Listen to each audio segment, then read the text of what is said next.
it's Megan from Guess Who's Cheap. I'm just here to do a little post for you about creating a budget. Today's the last day of the month and it's time to look forward to the next month and figure out what you're going to be doing financially to get on track. Ideally, this is not a good time for any of us financially. Everything's up in the air with the coronavirus. We're spending more money on our basic necessities such as groceries by doing pickup and just being grateful that we have the food available to us. But it's a good way to have a practice month and figure out what we need to do to get on track financially.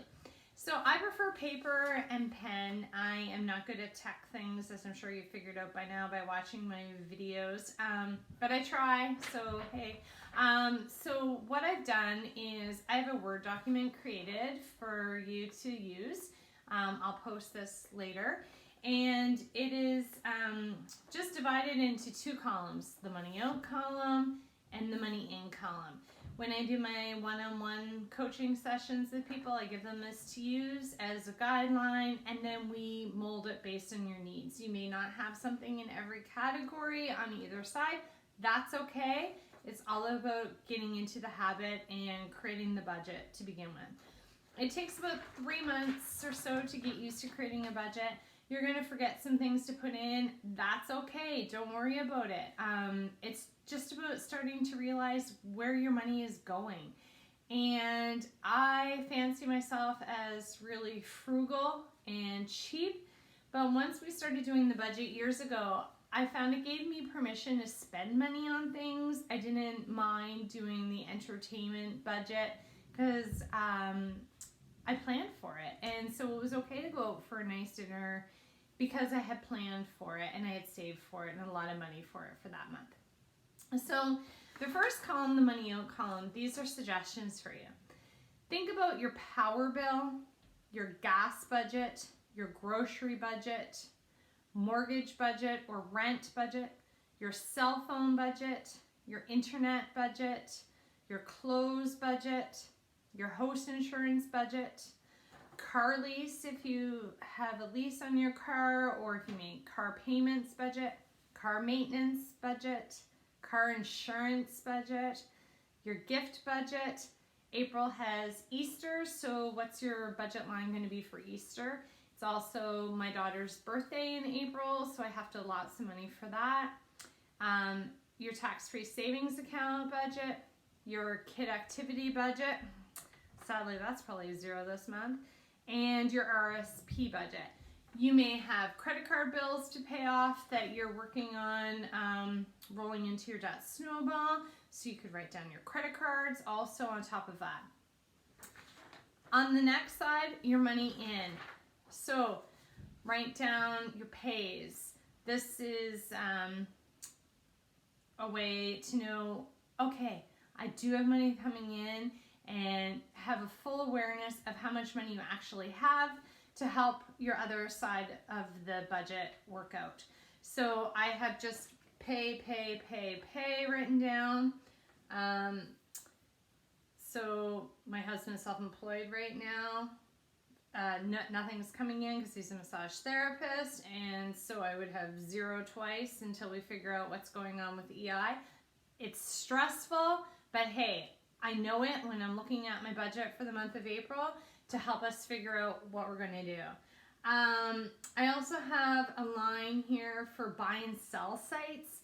Normally I sell a lot of stuff around the house and get money in that way. I'm not predicting much for the month of April, so I'm probably just going to put a 0 in there right now. As May comes, hopefully we're back to normal and I can make my prediction for them. Cashback apps, same thing. I'm not really going to the grocery store and buying anything right now, but it is money that comes in as I get my checks for cashing out checkout 51. I have my Air Miles cash redemption. Some of you may be going to Sobeys and Shell and using that as payment for your stuff right now. So if you have 1,000 Air Miles and you're like, okay, I'm going to use that every 95 miles is $10, so I've got $100 I can spend at Sobeys this month and I'm not working, but I can redeem some air miles. That's great. That'll help you with your food budget. So write back $100 in your air miles cash redemption. PC points, same thing. Right now I have 170,000 PC points. It's worth $170. I may write down 170 here so that I can pick away for the month. With that, your child tax benefit, write that down if you get that every month, and then add up all of these numbers and put a total here for how much money you have for this month to play with to make your bills, your basic necessities. And then on the other side, when I read all the categories for a budget, total all of that up and write it down and check it. If you have more money going out than coming in, that's okay. Now you're realizing, okay, shoot, I spend an awful lot of money in my gift category or my clothing category. If you know me, you know that I have an addiction to Frenchies. I'm not even going to tell you right now what that budget line is, but it's really high.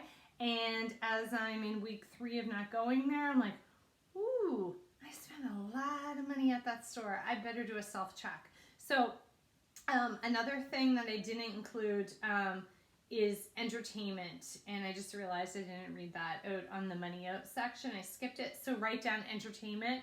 I don't predict any entertainment for the month of April, so I don't have it written down. But other months, entertainment budget. So just do a little check, figure this out for the month, see how it goes. And later on in another video post, I'll talk about how I divide them up into different systems for allotting money for each of those things. Also, as you're looking at these, your car insurance and house insurance, shop that every year as the bill comes. You can get a cheaper quote sometimes if you switch companies. And also your car insurance and your house insurance is cheaper if you pay it all at once instead of monthly. So I have those as lines in here and I pay a lump sum, but I have a sinking fund account. So I have the total that I know that I owe my insurance agent annually. So I took that large number, divided by 12, and then I just write it down in my budget for each month, and then I put it into my sinking fund. So a sinking fund is just a bank account that my husband and I have that we put in everything for bills that'll be coming up in the future, and then we have written down, okay, X amount of dollars is to pay the car insurance at the end of the year, X amount of money is to pay our property taxes at the end of the year, and do it that way. So a sinking fund is a bank account that is money for a purpose. It's not money you save up and go, oh, I've got $8,000. I can go to Dominican for a week and have some fun. It's, oh, that's my property taxes and my car and house insurance for the year money, so that you don't get in a panic mode when those bills are due. So take a few moments, just jot down what you think. And also, since we have a lot of time on our hands right now, if you have your credit card bill statements, I strongly suggest you sit down with a calculator and a notepad and write down grocery store and really add up your spending for the last bill statement so that you get an idea of what your family is spending on these items.